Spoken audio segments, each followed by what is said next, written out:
ervaring. Service zei. Moet je vanaf.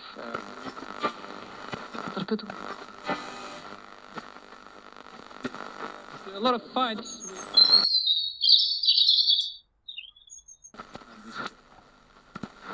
Not able.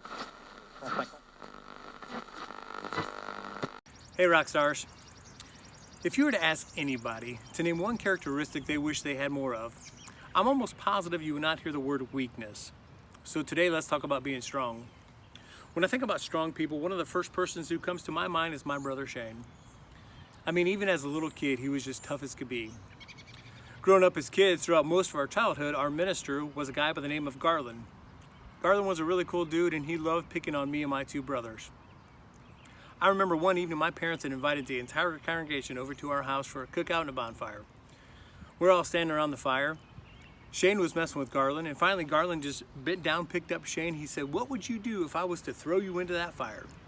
Shane thought about it for one hot second, drew his little arm back, and with every bit of might he had, he said, "I would probably do something like this," and hit him as hard as he could in the nose.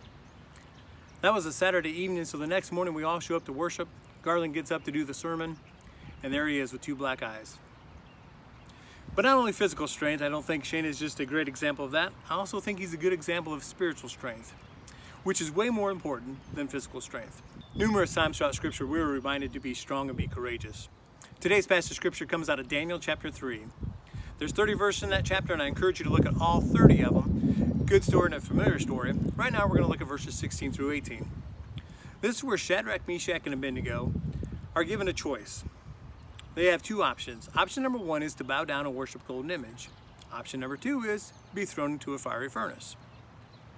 When they were given these two options, they replied this way: "If we are thrown into a blazing furnace, the God whom we serve will save us.